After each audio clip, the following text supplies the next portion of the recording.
आपने बहुत सारी सुपर हीरो मूवीज देखी होंगी, पर ये मूवी आपको अंदर से हिला देगी जब आप इसकी सच्चाई जानेंगे कि कैसे एक ईमानदार इंसान को ये दुनिया ठुकरा देती है और अपने पैरों तले रौंद देती है। हालात इतने बुरे हो जाते हैं, यह आदमी कैंसर जैसी घातक बीमारी से मरने वाला होता है, पर एक रात कुछ ऐसा चमत्कार होता है जिससे ये आदमी टर्मिनेटर मशीन बन जाता है, जिससे वो दुनिया को अपनी औकात दिखा देता है। तो चलिए जानते हैं हम आज एक ऐसे ही फाइटर के बारे में जो आपको सच्चाई से रूबरू करा देगा। तो कहानी की शुरुआत होती है सन 2018 से, जहाँ हम अचीरो से मिलते हैं जिन्होंने अपनी पूरी जिंदगी की जमा पूंजी को एक घर खरीदने में लगा दी होती है। दरअसल वो अपने बच्चों को एक अच्छी जिंदगी देने के लिए शंघाई नाम की सिटी में शिफ्ट हो जाते हैं। तभी हम अचीरो की फैमिली को देखते हैं, जो वहाँ पहुंचते ही अचीरो के बच्चे घर को देखकर बहुत ही खुश हो रहे होते हैं, मानो इस चीज का उन्हें कोई भरोसा ही ना हो। लेकिन तभी वहाँ पर अचीरो की वाइफ आ जाती है, जो उनके सपनों पर पानी फेर देती है, जिस पर वो कहती है हमारी इतनी औकात नहीं कि हमें घर में रह सके, ये तो हमारे पड़ोस का घर है। ये बात सुनकर अचीरो के बच्चे मनी मन उसे गालियां देने लगते हैं, क्योंकि उन्हें लगता है कि उनका पिता एक नालायक और एक कमजोर इंसान है, जिन्हें रिस्क लेने से भी डर लगता है। हालांकि अचीरो अपने परिवार को पालने के लिए बहुत ही मेहनत किया करते थे, पर ये बात उनके बच्चों को कौन बताए। उन्हें तो लगता है कि उनका पिता एक कमजोर और एक डरपोक इंसान है, जिन्हें कोई बच्चा भी मारकर चला जाए, इसीलिए वो उनकी इज्जत भी नहीं किया करते थे।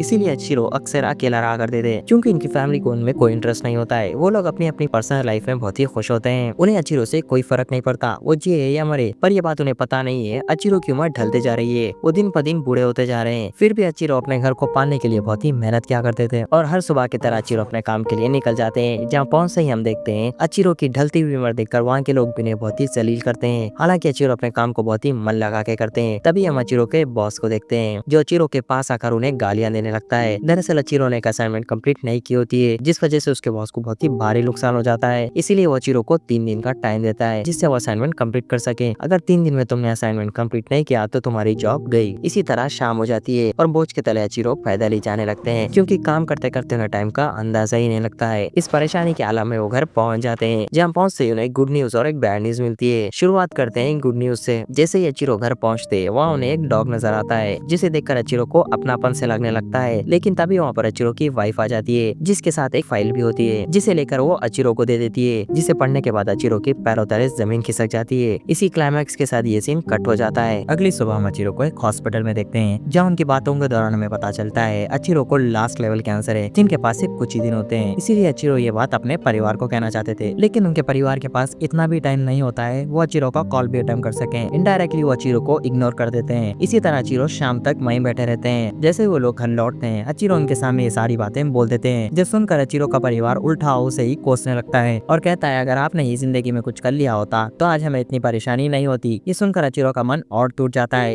इसीलिए वो अपने डॉग को लेकर वॉक पर चले जाते हैं, जहाँ वो अपने डॉग को अपने से दूर करने के लिए उसे वहीं छोड़कर वहाँ से जाने लगते हैं। हालांकि अचीरो ये चीज नहीं करना चाहते थे, लेकिन अपने परिवार के लिए उन्हें ये चीज करनी पड़ती है। लेकिन जानवर इंसानों की तरह नहीं होते, जो दौलत और शोहरत देखकर उनके पास आते हैं। जानवरों को तो मोहब्बत चाहिए होती है, जो अचीरो के पास भरपूर होती है। इसीलिए अचीरो के लाख मना करने के बाद भी वो जानवर उनके पीछे ही आ रहा होता है। तभी अचीरो की नजर आसमान में जाती है, जहाँ एक स्पेसशिप बहुत ही तेजी से इनकी ओर आ रहा होता है, जिसके अगले ही पल वो जमीन से आकर क्रैश हो जाता है, जिससे अचीरो की डेथ हो जाती है। इसके बाद हम अचीरो के दिमाग में देखते हैं फ्लैशबैक जलता है, जिससे अचीरो फिर से जिंदा हो जाते हैं। हालांकि अचीरो को कुछ समझ नहीं आ रहा होता है, इसीलिए वो अपने घर चले जाते हैं, जहाँ पहुंचते ही उन्हें अपनी बॉडी में बहुत सारे चेंजेस नजर आते हैं। जैसे वो अपना खाना बहुत ही जल्दी खा लेते हैं, जो देखकर उसका परिवार भी बहुत ही हैरान हो रहा होता है। इससे पहले अचीरो ने ऐसी हरकतें नहीं की होती है, इसीलिए वो जल्दी से अपने कमरे में चले जाते हैं, जहाँ जाते ही उन्हें अपनी बॉडी में बहुत सारा धुआं निकलता हुआ नजर आता है, जिससे डरकर वो अपने हाथ को छूने लगते हैं। तभी उन्हें अपने हाथ में एक स्विच नजर आता है, जिसे क्लिक करते ही उनके हाथ में लगे फिंगर में से 2 यूएसबी क्लिप बाहर निकलती हैं, जिससे हैरान होकर अपने गले को छू लेते हैं, जिसे देखते ही देखते उनकी बॉडी में से बहुत सारे वेपन्स निकल जाते हैं, जिसे देखकर अचीरो ये सारी बातें समझ जाते हैं। जो हादसा उनके साथ पिछली रात हुआ था, उस वजह से उनके साथ ये सारी चीजें हो रही होती हैं। वहीं दूसरी तरफ हमें हीरो नाम के एक लड़के को दिखाया जाता है, जो उस रात अचीरो के साथ उस पार्क में होता है, जहाँ अचीरो की तरह उसके पास भी सुपर पावर्स आ चुकी थी, जिसे वो बहुत ही अच्छे तरीके से कंट्रोल कर लेता है और जल्दी उस चीज में माहिर हो जाता है। इसी चीज को बताने के लिए हीरो अपने दोस्त के घर पर जाता है, जहाँ हीरो का दोस्त ये सारी चीजों को बकवास समझने लगता है। लेकिन तभी हीरो उसे अपनी सुपर पावर से 2 इलेक्ट्रिक कार्स को एक दूसरे से क्रैश करवा देता है, जो देखकर उसके दोस्त की भी आंखें फटी की फटी रह जाती हैं। ये तो सिर्फ शुरुआत होती है। ऐसे हीरो अपना शर्ट उतारता है, उसकी बॉडी एक टर्मिनेटर मशीन में ट्रांसफॉर्म हो जाती है, जो देखकर उसका दोस्त से पूछता है ये सारी सुपर पावर्स का तुम करोगे क्या? जिस पर हीरो कहता है मैं अपनी माँ का बदला लूंगा। इसी के साथ सीन कट होता है और हमें अचीरो को दिखाया जाता है, जहाँ अचीरो इस सुपर पावर से बहुत ही परेशान होते हैं। तभी उनकी नजर एक मरे हुए कबूतर पर जाती है, जिसे देखकर अचीरो को बहुत ही बुरा लग रहा होता है। इसीलिए उस कबूतर को अपने हाथ में ले लेते हैं, जिसे हाथ में लेते ही वो कबूतर जिंदा हो जाता है, जिसे बचाने के बाद अचीरो को बहुत ही खुशी होने रोने लगती है। लेकिन तभी अचिरो को किसी की दर्द भरी रोने की आवाजें सुनाई देती हैं। जिस आवाज का पीछा करते करते अचिरो एक हॉस्पिटल तक पहुंचते हैं, जहां एक माँ अपने बेटे की जान बचाने के लिए डॉक्टर से भीख मांग रही होती है, जो देखकर अचिरो उस वार्ड में चले जाते हैं। जहाँ जाते वो लड़के पर हाथ रख देते हैं, जिससे वो लड़का जिंदा हो जाता है। अब अचिरो ठान लेते हैं वो इस सुपर पावर से लोगों की जान बचा सकते। इसी के साथ सीन कट होता है और हमें हीरो को दिखाया जाता है, जो अपने दोस्त के साथ मिलकर आज कॉलेज आया होता है। जहाँ एंटर करते ही कुछ पुलिस हीरो के दोस्त को छेड़ रहे होते हैं, जो देखकर हीरो से अपने तरीके से समझाता है, जो देखकर आसपास के बच्चों की भी बोलती बंद हो जाती है। कॉलेज के बाद हीरो किसी से मिलने के लिए चला जाता है, जो कोई और नहीं उसी के पिता होते हैं, जिन्होंने पैसे के लालच में आकर किसी और औरत से शादी कर ली होती है, जिस वजह से हीरो की फाइनेंशियल कंडीशन बहुत ही खराब होती है। जिसके बाद हीरो अपने पिता की फैमिली के साथ मिलकर डिनर करता है, जिनकी खुशी देखकर हीरो को ये बात हजम नहीं होती है। इसीलिए वो अपना वेपन तैयार कर लेता है और उन्हें शूट करने ही वाला होता है, लेकिन किसी वजह से रुक जाता है और जाते जाते हीरो के पिता उसे कुछ पैसे दे देते हैं, जिसे लेकर वहाँ से जाने लगता है। लेकिन रास्ते में उसे अपना पास्ट याद आता है, जिससे वो बहुत ही उदास हो जाता है। लेकिन जिस रास्ते से वो जा रहा होता है वहाँ के लोग बहुत ही खुश हो रहे होते हैं, जिनकी आवाजें सुनकर वो बहुत ही खतरनाक काम करता है। वो वैसे ही एक घर में चला जाता है और एक एक करके उन तीनों को मार देता है। अगले दिन ये बात ब्रेकिंग न्यूज बन जाती है, जहाँ हीरो अपने दोस्त को लेकर एक बैंक में जाता है, जहाँ वो अपनी पावर से बहुत सारे पैसे विड्रॉ कर लेता है, जो देखकर हीरो का दोस्त समझ जाता है पिछली रात जो मर्डर हुआ था वो हीरो ने किया होगा। इसलिए वो हीरो के साथ फ्रेंडशिप तोड़ देता है, जिससे हीरो पूरी तरीके से अकेला हो जाता है। और वहीं हमें अचिरो को दिखाया जाता है, जो घर लौटते ही उसकी वाइफ उसे बताती है, तुम्हारे बेटे ने मेरे काम के पैसे चुरा लिए हैं और अपने दोस्तों के साथ मिलकर पार्टी कर लिए। बातों के दौरान अचिरो को पता चलता है उसकी बीवी किसी और के साथ रिलेशनशिप में है। इतनी बड़ी बात सुनकर भी अचिरो से कुछ नहीं कहते हैं और उल्टा अपनी वाइफ से कहते हैं सब लोगों को अपनी लाइफ जीने का पूरा हक है और अपने बच्चों को पूरा फ्रीडम दे देते हैं। इतनी सारी अच्छी चीजें होने के बावजूद भी उसके बच्चे उसे ये सारी चीजों का कसूरवार ठहराते हैं। ये सारी चीजें सुनकर अचिरो अपने कमरे में चले जाते हैं, जहाँ जाकर वो फूट फूट के रोने लगते हैं। और रोई भी क्यों ना, क्योंकि इतने अच्छे इंसान को दुनिया एक नालायक की तरह देखती है। कमेंट करके जरूर बताना कभी आपने अपने माँ बाप का दिल दुखाया है या नहीं। इसी दौरान अचिरो को किसी की रोने की आवाजें आती हैं, जो कोई और नहीं हीरो का ही दोस्त होता है, जो हीरो के लिए ही रो रहा होता है, क्योंकि उसे पता चल चुका था कि उसका दोस्त एक गलत रास्ते पे जा रहा है। ये सारी चीजें सुनकर अचिरो खौरे चले जाते हैं। ज्यादा आते ही अचिरो से सारी बातें बता देते हैं कि कैसे उस दिन उन दोनों को ये सुपर पावर्स मिली थी, जिससे हीरो आज इतनी तबाही मचा रहा है। ये सारी चीजें सुनकर हीरो का दोस्त समझ जाता है कि अचिरो एक अच्छे इंसान है, इसीलिए वो डिसाइड करता है वो अचिरो का साथ देगा। लेकिन अचिरो थोड़े बूढ़े हो चुके थे, जिस वजह से वो कतराने लगते हैं, लेकिन हीरो का दोस्त ने दिलासा दिलाता है। जिसके बाद ये लोग अपनी ट्रेनिंग शुरू कर देते हैं, जिसमें अचिरो हीरो की तरह शूट करना सीख रहे होते हैं, लेकिन उनका निशाना ठीक नहीं लग रहा होता है। बहुत देर प्रैक्टिस करने की वजह से उन्हें प्यास लगने लगती है, जिससे वो पानी पी लेते हैं। यहीं पर एक सबसे बड़ा राज खुलता है, क्योंकि जैसे ही अचिरो पानी पीते हैं उन्हें अपनी बॉडी में तेज पेन होने लगता है और जल्दी वो उस पानी को बाहर फेंक देते हैं। इसका मतलब ये है अचिरो सब कुछ कर सकते हैं मगर पानी नहीं पी सकते हैं। और वहीं ऑफिसर्स को भी हीरो का पता चल चुका था, जिसे पकड़ने के लिए वहाँ पहुंच जाते हैं, क्योंकि उन्हें पता चल चुका था उस परिवार का मर्डर हीरो ने ही किया होगा। जिन्हें देखते हीरो वहाँ से भागने की कोशिश करता है और जो कोई भी इसके रास्ते में आता है वो उन्हें मार देता है और वहाँ से निकल जाता है। और देखते ही देखते खबर शहर में आग की तरह फैल जाती है, जहाँ चैनल पर सिर्फ हीरो का ही नाम होता है। उसे चाइना का मोस्ट वांटेड क्रिमिनल बना दिया जाता है। हालांकि हीरो के माँ की इसमें कोई गलती नहीं होती है, फिर भी रिपोर्टर्स उसे इस मामले में खींच रहे होते हैं, जिससे तंग आकर वो अपनी जान ले लेती है। और ये सारी चीजें हीरो अपने आंखों से देख रहा होता है, फिर भी वो अपने माँ के लिए कुछ नहीं कर पाता और अपनी माँ का बेसहारापन देखकर रोने लगता है। और तभी वो ठान लेता है जितने भी लोग मेरे माँ के कसूरवार हैं मैं उन्हें जिंदा नहीं छोड़ूंगा। और सबसे पहले वो उस रिपोर्टर को ढूंढता है जो उसकी माँ के बारे में गलत अफवाहें फैला रहा होता है, जिसे ढूंढता ही वो अपनी सुपर पावर से मार देता है। और जितने भी लोगों ने उसकी माँ के ऊपर कमेंट किया होता है वो उन्हें भी मार देता है और अपनी गर्लफ्रेंड के घर में जाकर रहने लगता है। इतनी सारी हरकतें करने के बावजूद भी उसकी गर्लफ्रेंड उसे एक अच्छा आदमी समझ रही होती है। और वहीं हम अचिरो को देखते हैं, जो अपने परिवार को सेल फोन से दूर रहने के लिए कहते हैं, मगर अचिरो का परिवार इतना ढीठ होता है वो उसकी बात की कोई वैल्यू ही नहीं और अचिरो को 4 बातें सुनाकर वहाँ से चले जाते हैं। और दूसरी तरफ हम हीरो को देखते हैं, जो पूरी तरीके से एक साइको बन चुका था, जो लोगों को किस तरीके से मारे उसी के बारे में ही सोच रहा होता है, मगर वो जानता नहीं है पुलिस भी उसे किस तरीके से ढूंढ रही है। और जल्दी पुलिस ऑफिसर्स को उसका पता चल जाता है, जो उसके गर्लफ्रेंड के घर में ही छुपा होता है, जो हीरो को देखते ही उस पर गोलियों की बरसात कर देते हैं। हालांकि हीरो को अपनी जान की कोई फिक्र नहीं होती है, वो तो सिर्फ अपनी गर्लफ्रेंड की जान बचाना चाहता था, लेकिन मगर इतनी सारी गोलियां चलने की वजह से उसकी गर्लफ्रेंड को भी कुछ गोलियां लग जाती हैं, जिससे वो ही मर जाती है और वो पूरी तरीके से टूट चुका होता है, क्योंकि उसके माँ का साया और उसकी जीने की वजह उससे छीन ली जाती है, जिससे वो डिसाइड कर लेता है वो इस दुनिया को खत्म कर देगा।